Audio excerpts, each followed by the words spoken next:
Welcome to this explainer. Right now, I want you to just clear your mind for a second. Slow down. Because today, we're going on a pretty deep, immersive dive. And we're going to systematically deconstruct what might actually be the most dangerous lie you've ever been sold. I'm talking about the cult of success. You know what I mean, right? We live in this world that is just constantly feeding us these guaranteed blueprints for achievement. It tells us that if we just wake up at 4 a.m., take our ice baths, and flawlessly replicate the exact moves that some billionaire made 10 years ago, we are absolutely guaranteed to conquer our industry. But what if the entire foundation of that belief is a total psychological illusion? Let's take some time today to uncover the incredibly uncomfortable truth about how our minds actually perceive triumph. I really want you to take a long, deliberate pause here and let those words sink in.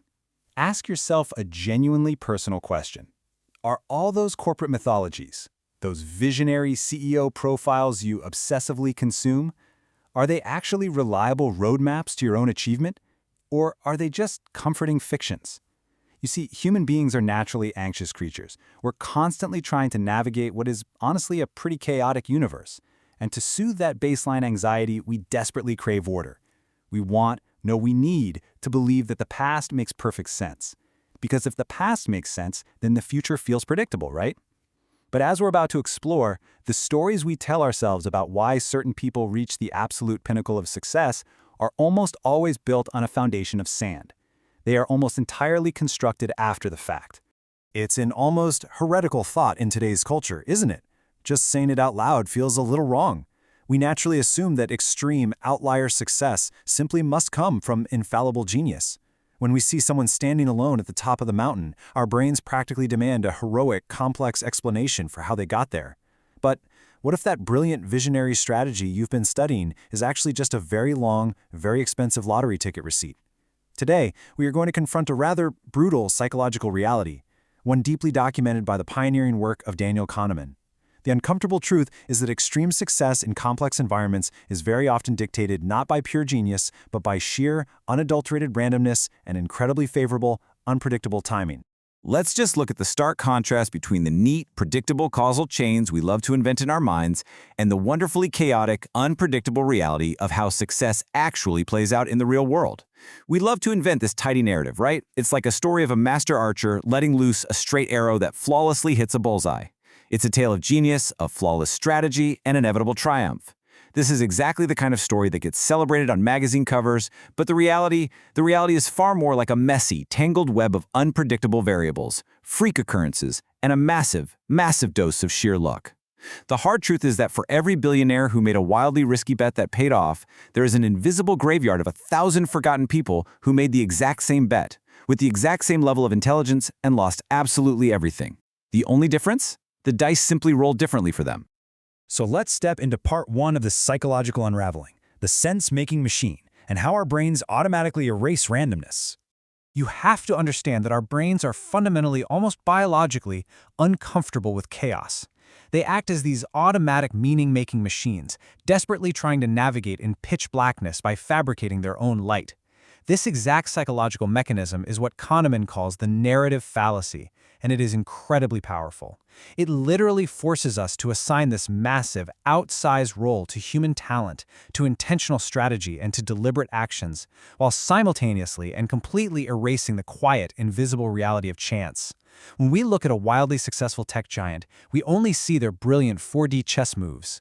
What our brains conveniently automatically ignore is that massive, silent graveyard of failed startups we just talked about, the ones that made the exact same brilliant moves but just happened to catch a bad break. We only see the striking events that survived the storm, and we stitch them together into a beautiful, coherent narrative of why their success was just destined to happen all along. Let's break down the exact anatomy of how this illusion is built in real time. It's a three-step process. Step 1. An unpredicted, highly random success occurs out there in the wild. Step 2. Because our associative memory literally cannot tolerate a vacuum of meaning, it panics. It instantly searches the environment for a clear cause. It looks at the leader, their quirks, their habits, their morning routine. And then step 3, the brain builds a bridge of inevitability. It definitively decides that the leader's specific traits caused the success, completely 100% wiping away the fact that it was mostly a roll of the dice. We are essentially just highly evolved pattern seekers who will confidently look at a totally random sequence of coin flips and declare that we found a secret formula.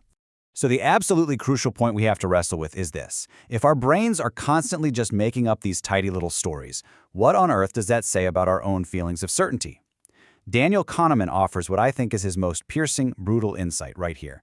Subjective confidence is merely a feeling. It is a biological sensation. It is not a reasoned, objective judgment of reality. Think about that. When you feel deeply, passionately confident about a business strategy, or when a visionary leader speaks on a stage with absolute, unwavering certainty, we automatically assume that their confidence comes from having accurately calculated the underlying odds of reality. We assume they know something we don't, but they don't. Notice exactly how Kahneman frames this brutal reality. That incredibly powerful feeling of confidence that successful people project, it's merely an internal signal. It is nothing more than a biological indicator flashing in their head, telling them that their brain has successfully constructed a coherent story based on whatever incredibly limited information they happen to have at the moment.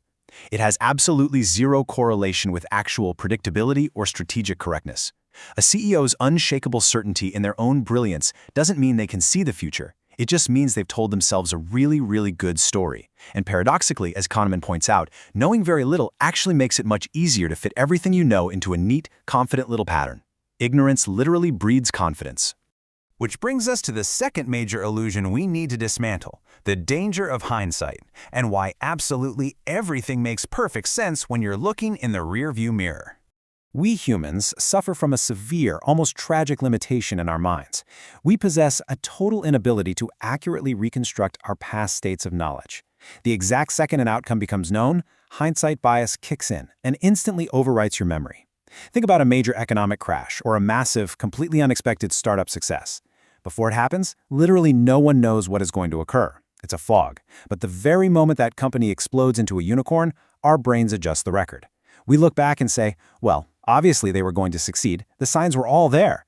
This bias is incredibly dangerous because it makes past business actions that were essentially wild, highly risky gambles look like deliberate, calculated chess moves.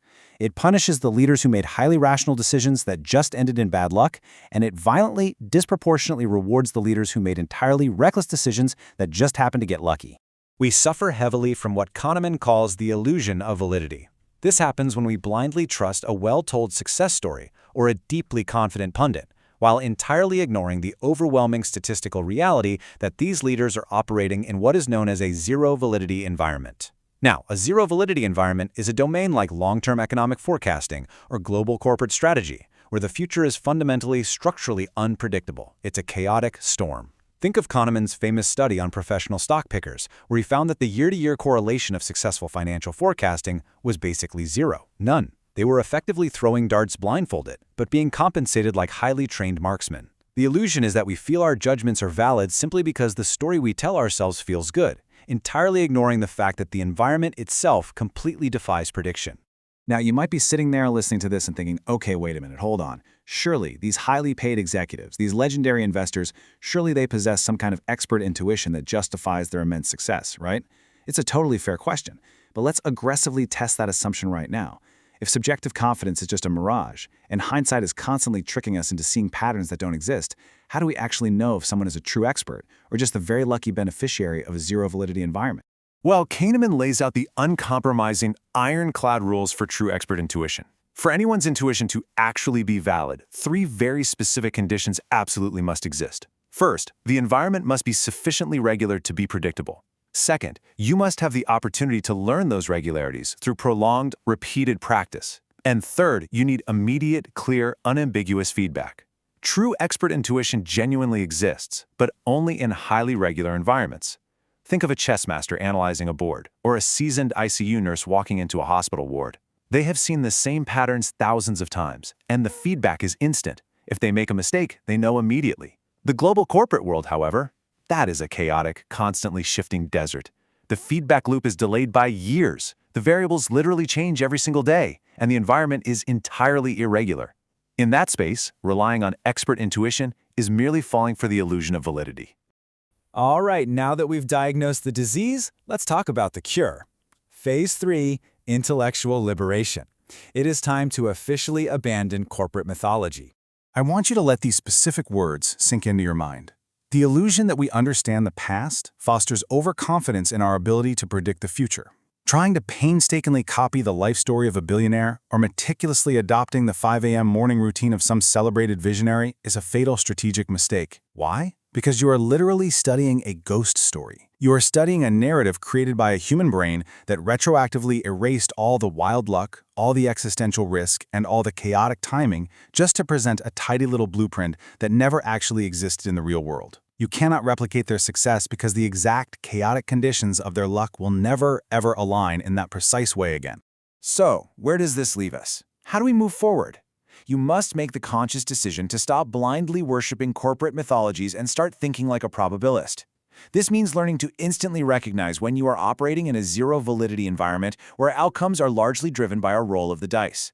It means training your mind, day in and day out, to aggressively separate a coherent story from actual predictive accuracy.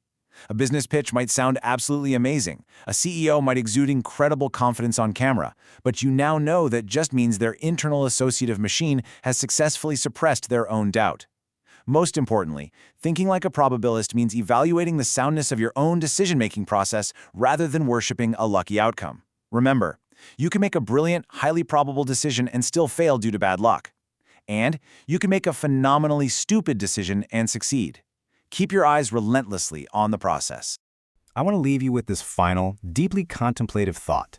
The next time you catch yourself feeling inadequate compared to some celebrated visionary, or the next time you were tempted to buy into a guaranteed step-by-step formula for extreme success, just stop. Take a slow breath. Ask yourself if their genius is truly replicable or if it is just a beautifully constructed, retroactive trick of the mind. Success in this world is not a clean math equation waiting to be solved. It is very often just a chaotic, violent storm that somebody, by the grace of timing, managed to ride out. Once you truly internalize this, you free yourself, you strip away the anxiety of comparison, and you are finally liberated to make smarter, clearer, and far more rational choices in your own life. Thank you for joining me on this deep dive. Keep questioning the stories you're told.